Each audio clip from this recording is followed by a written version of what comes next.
Hello friends, welcome back. आज के हम इस वीडियो में करने वाले हैं class 9th Gujarati assignment second semester का है। पार्ट 1 और पार्ट 2 हमारा हो गया है। अब हम लोग आए हैं पार्ट 3 में। पार्ट 3 से हमारा बाकी है प्रथम परीक्षा ना अभ्यासक्रम थी। ठीक है, इसका सॉल्यूशन हमने यहाँ पे बनाया है।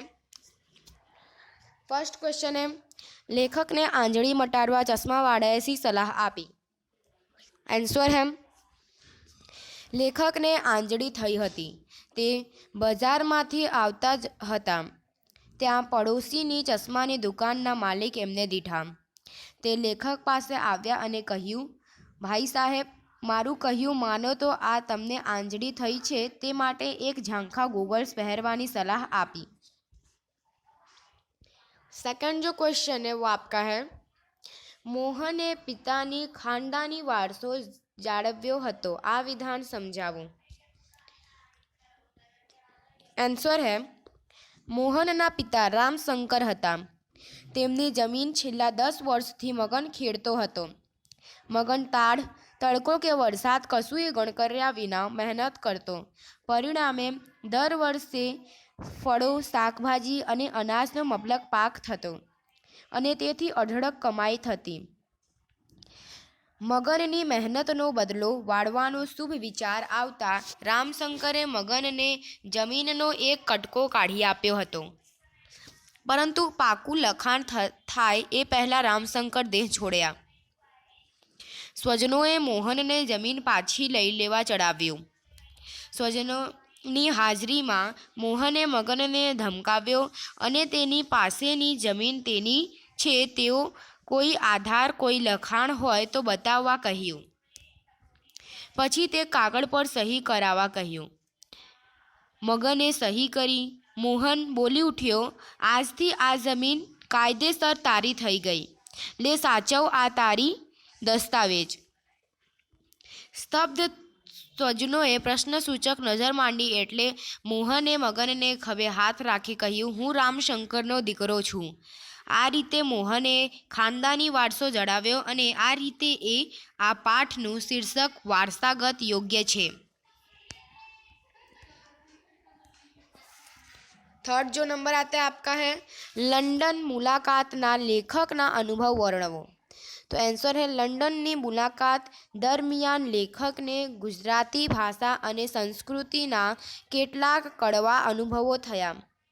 लेखक एक गुजराती मित्र साथे गुजरातीमां वात करता हता त्यारे दीकराए पोताना बापने कह्युं, फादरनी साथे शुं काम गुजरातीमां बोलो छो?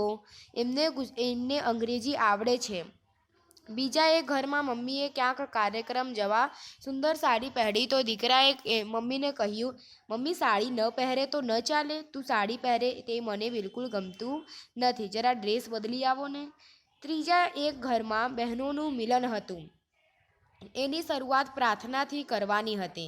लेखके असत्यो माहेथी प्रार्थना बोलवा कह्युं, पण उपनिषदनी ए विश्वविख्यात प्रार्थना कोईने मोढे न हती। फोर्थ नंबर, डॉक्टर पीयूष नररत्न मणिराव पर प्रभावे पाड़वा माटे शुं करे छे? तो आंसर है, डॉक्टर पीयूष नररत्न मणिरावने जोयेला नथी, परंतु अनिरुद्ध नाम कहेवाथी ते तेमनुं पारखुं लेवा आवे छे, तेम जाणे छे। आथी ते तेमना पर प्रभाव पाड़वा माटे टेबल पर केसनी फाइल अने लिटरेचर मुकावे छे। ते ज्यारे आवे छे त्यारे कंपाउंडरने जात जातना आदेश आपे छे।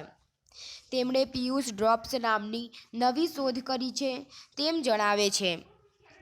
1200 ने एवरेज वकरो थाय छे तेम जणावे छे। महीने 500-600 दांत पाड़वामां आवे छे तेमज 50 मेजर ऑपरेशन करे छे तेम कहे छे। पीयूष ड्रॉप्स अने पीयूष पेटंट वापरवानी भलामण करे छे, परंतु ज्यारे ते व्यक्ति पोतानी आड़स आपे छे के हूँ अहीनो सरचार्ज कलेक्टर छूं त्यारे तेमने ख्याल आवे छे के ते नररत्न मणिराव नहीं परंतु मनमोहन दास हता। तो यहाँ पे आपका प्रथम परीक्षा का जो अभ्यास है वो यहाँ पे ओवर होता है। नेक्स्ट जो अब आपका आएगा विभाग बी, पद्य विभाग। ठीक है, क्वेश्चन नंबर 1 अ, નીચેના પ્રશ્નોના એક વાક્યમાં उत्तर લખો। चैप्टर नंबर 12, ठीक है, पद्य 12 में से चैप्टर नहीं, पद्य 12 है आपका। क्वेश्चन नंबर 1, गोपी केवा रस्ता ऊपर चालीने गागर भरवा जती। तो आंसर है कंटाળી केड़ी पर। गोपी कृष्णनी कई बात घेर घेर जईने वखाड़वा मांगे छे। तो पहाड़ उचकवानी। थर्ड नंबर, गागर उतारवाने बहाने गोपी शू झंखे छे? कृष्ण प्रेम। तो जाणू काव्यना साहित्य प्रकार जणावो। तो जाणू काव्य का साहित्य प्रकार है उर्मी गीत। फिफ्थ नंबर, श्री कृष्णे कयो पर्वत उचक्यो हतो? तो श्री कृष्णे गोवर्धन पर्वत उचक्यो हतो। फर्स्ट नंबर का आंसर है कंटाળી केड़ी पर। सेकंड नंबर का आंसर है पहाड़ उचकवानी। थर्ड नंबर का आंसर है कृष्ण प्रेम। फोर्थ का है उर्मी गीत। फिफ्थ का है गोवर्धन। ठीक है, नेक्स्ट जो चैप्टर आता है वो आपका आएगा पद्य 14, क्वेश्चन नंबर 1, हसવું રમવું કવિને કેવું લાગે છે? તો આન્સર है હસવું ગમવું કવિને મીઠું લાગે છે। સેકન્ડ, કવિ મારા તારાના બદલે શું કરવા માંગે છે? તો કવિ મારા તારા બદલે સહિયારું કરવું માંગે છે। થર્ડ નંબર, ઇટ્ટા કિટ્ટા કેટલો સમય ચાલે છે? તો ઇટ્ટા કિટ્ટા 1 ઘડી માટે ચાલે છે। ફોર્થ નંબર, આપણે કયો ભેદ ભૂલી જવો જોઈએ? તો આન્સર है મારો તારોનો। ફિફ્થ નંબર, કવિ વારંવાર હારવા मांगे છે કારણ કે બીજાને ખુશી આપવા માટે। तो फर्स्ट का आपका आंसर आएगा मीठू। सेकंड का आएगा सहियारू। थर्ड का आएगा 1 घड़ी माटे। फोर्थ का आएगा मारा तारानो। फिफ्थ का आएगा बीजाने खुशी आपवा माटे। नेक्स्ट जो है वो आपका आएगा पद्य 16 में से क्वेश्चन नंबर 1, सम्रांगण में श्री कृष्ण कई रीते सफल थशे? तो आंसर है सम्रांगण में श्री कृष्ण हाथ में हथियार लीधा विना ज सफल थशे। सेकंड, गोकुल में आवो तो काव्य में श्री कृष्ण माटे कयो शब्द वपराय छे?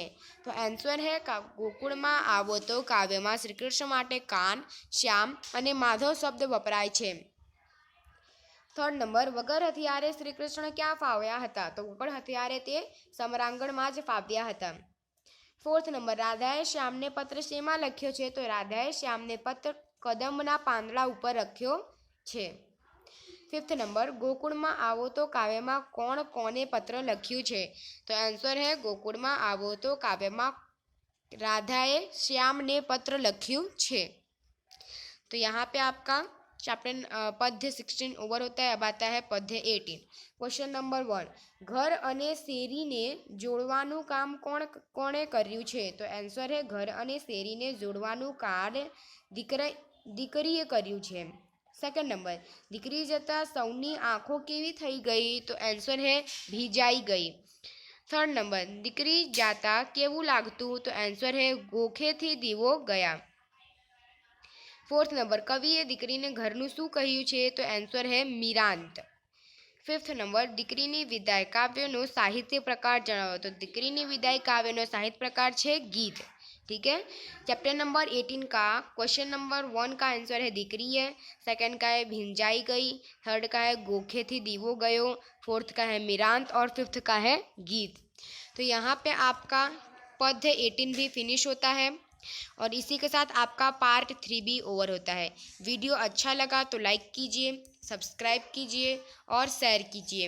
अगर आपको कोई और सब्जेक्ट का असाइनमेंट चाहिए या फिर आपको किसी चीज़ का सॉल्यूशन चाहिए तो हमें कमेंट कीजिए, हम आपको वीडियो प्रोवाइड कर देंगे। मिलते हैं में। जय हिंद, जय भारत।